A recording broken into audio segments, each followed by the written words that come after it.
Bonjour à tous et à toutes. C'est le psaume 53 que je vous propose d'étudier aujourd'hui. Un psaume dont nos commentateurs nous font remarquer qu'il est un quasi-doublon du psaume 14.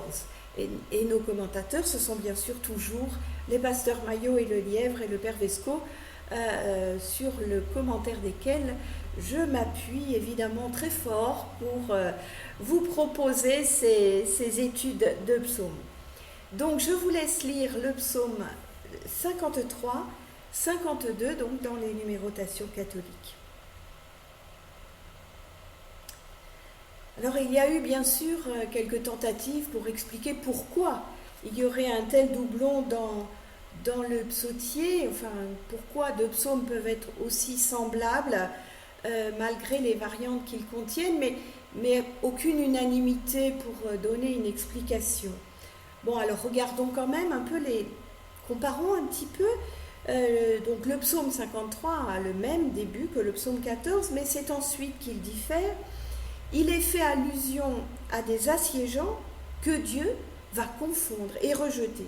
Une situation historique donc particulière, certainement, doit être en vue, ce qui n'est pas le cas dans le psaume 14. Et donc nous assistons là à une adaptation au contexte, une adaptation d'un texte préexistant au contexte. D'ailleurs, le fou ou l'insensé dont il est question ici n'est pas forcément le même, et là même, les avis divergent. D'un côté l'israélite, de l'autre l'étranger, mais pas dans le même psaume, selon les auteurs. Donc vous voyez, il y a toujours cette nécessaire prise de responsabilité du lecteur ou du traducteur devant ce qu'il comprend du texte. Ce que je propose aujourd'hui est donc, bien évidemment, ma lecture, justement, d'aujourd'hui. Elle sera peut-être très différente dans quelques temps. C'est le miracle de ces psaumes qui nous rejoignent dans notre actualité et qui prennent donc des couleurs différentes selon les temps que nous traversons au moment où nous les lisons. Les doublons dans nos textes bibliques peuvent aussi refléter le souci des éditeurs de conserver des collections qui auraient été constituées antérieurement et donc de ne pas les éclater, ces collections. Cela expliquerait bien sûr aussi les différences. Peut-être ces deux psaumes sont-ils donc l'indice de deux collections, l'une en Elohim, ou Dieu, et l'autre en Yahvé ou Seigneur. C'est une hypothèse. C'est celle que proposent les pasteurs Maillot et Le Lièvre. En outre, le souci de l'instruction, qui est signalé dans l'entête, peut aussi conduire à une répétition. On sait combien la répétition peut être pédagogique. Enfin, le psaume 53 complète bien le précédent qui pourrait avoir été inséré, ce psaume 53, pour annoncer les retours de l'exil. Mais alors regardons quand même ce psaume 53 pour lui-même. Il pousse d'abord le constat d'une corruption généralisée au verset 2 à 4, puis s'interroge sur l'absence de conscience morale des impies au verset 5. On le constate, notre humanité reste inchangée, dois-je dire hélas. Le dénouement est ensuite décrit. Comme Dieu a châtié les impies au verset 6, il apportera le salut à Israël au verset 7. La première partie du psaume joue sur les oppositions. Le fou s'oppose à l'instruit et la négation de Dieu s'oppose à sa recherche. Dans la deuxième partie, le verset 6 annonce un renversement de situation.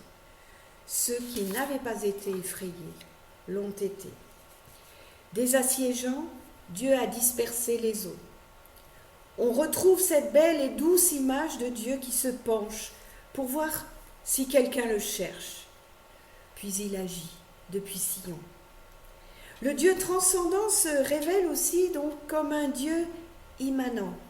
Le Dieu lointain se fait proche pour agir pour le salut du peuple et il le refera en Jésus, le Christ. il s'approchera de manière encore plus radicale. Le psaume pose 3 questions. Reste-t-il un homme instruit, un qui cherche Dieu? Les faiseurs d'iniquité ont-ils compris ce qu'ils font? Qui donne le salut? Voilà 3 questions qui peuvent encore nous interpeller aujourd'hui et nous travailler peut-être. La réponse à qui donne le salut est donnée ici, bien sûr, c'est Dieu lui-même.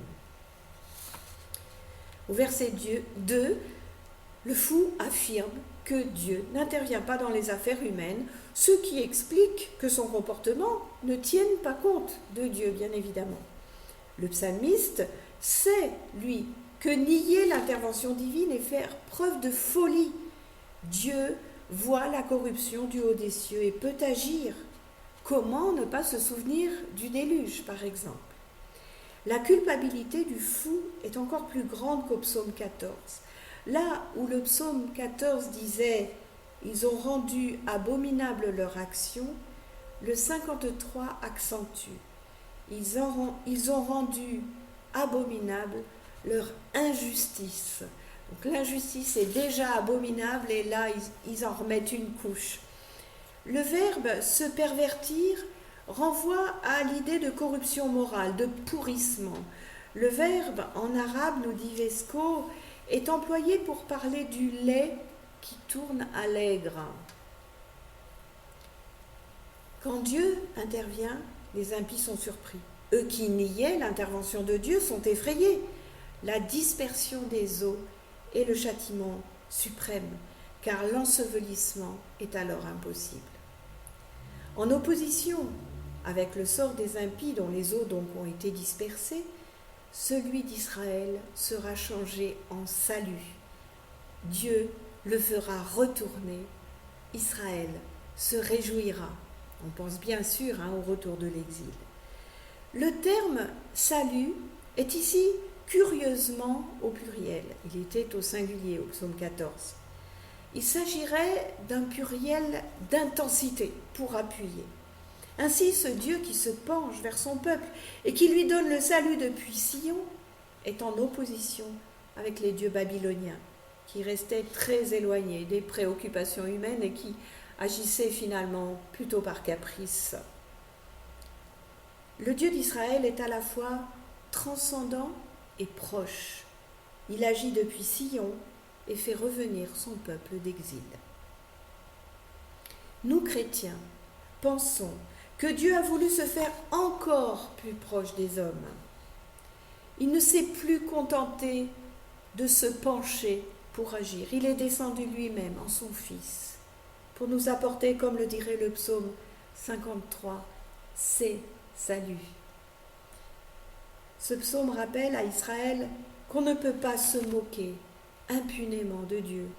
On ne peut pas faire comme s'il n'agissait pas et se laisser donc aller à l'iniquité. Cela vaut pour les impies, les étrangers donc peut-être, mais cela vaut aussi pour le peuple lui-même.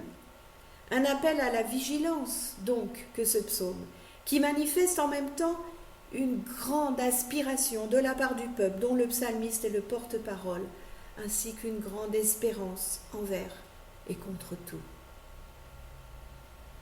C'est magnifique, c'est cette espérance qu'on voit traverser psaume après psaume, alors même que nos textes nous racontent des circonstances tout à fait terribles que traverse le psalmiste ou le peuple. Revenons donc un instant pour finir sur cette question du doublon. Et notre Premier Testament en contient de nombreux qui recèlent tous des nuances, voire des différences assez manifestes. Ces doublons manifestent la liberté d'Israël à l'égard de ces textes dits intangibles. Israël ne craint pas d'actualiser et d'adapter les psaumes et d'autres textes d'ailleurs en fonction du contexte, mais aussi des visées théologiques différents, voire divergents. Cela peut poser la question de l'inspiration de ces textes. qui ne se placent pas au même endroit que ce qu'une tradition tout à fait littéraliste voulait comprendre. La Bible, selon moi, et je ne suis pas la seule à le penser, Dieu merci, n'a pas été dictée telle quelle, mot à mot, aux auteurs. Si c'était le cas, de toute façon, on ne pourrait pas savoir exactement quel mot, puisqu'il existe des manuscrits différents, avec des nuances assez importantes, et donc lequel serait le vrai. Donc cette inspiration est le fruit, notre Bible est le fruit d'une relecture toujours à reprendre et à mieux comprendre des rapports entre Dieu et les hommes au fil de leur existence.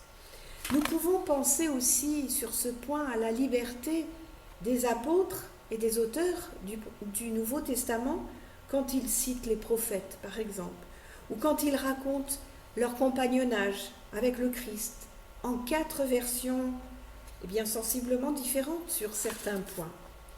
N'est-ce pas en cela que la Bible est plus véritablement parole de Dieu que dans une conservation immuable d'un texte sacré au mot près?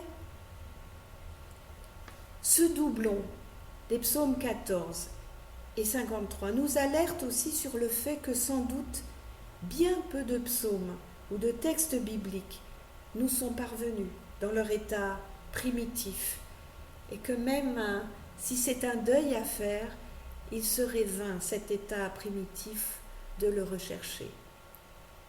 De même qu'il est vain d'essayer de trouver quels sont les mots exacts que Jésus a prononcés tout au long de son ministère, ou quelle a été exactement sa vie. Ces mots d'ailleurs, vraisemblablement, Jésus parlait araméen, donc nos textes nous sont parvenus en grec. Vous voyez déjà l'écart entre les paroles de Jésus et leur transcription. Alors, c'est bien évidemment un deuil à faire, mais c'est aussi accepter de laisser la place à cette inspiration qui est celle de l'Esprit Saint, dans les intentions et les expressions des auteurs bibliques, mais aussi dans la réception que nous-mêmes avons de ces textes. On peut penser que l'Esprit est donc au départ, au moment où ces textes sont écrits, au moment où ils sont recensés, récoltés, rassemblés, réaménagés, et aussi à la réception quand nous, ou nos prédicateurs, lisons ces textes et les laissons vibrer en nous. Donc laissons-nous porter par l'esprit de Pentecôte qui nous inspire dans la réception que nous pouvons avoir de ces beaux textes qui prennent sens jour après jour dans nos propres vies. C'est en tout cas ce que je vous souhaite, plonger dans ces textes. C'est merveilleux, ils nous disent tellement de choses de Dieu, certainement, mais de nous-mêmes aussi. Je vous souhaite une belle journée. À demain.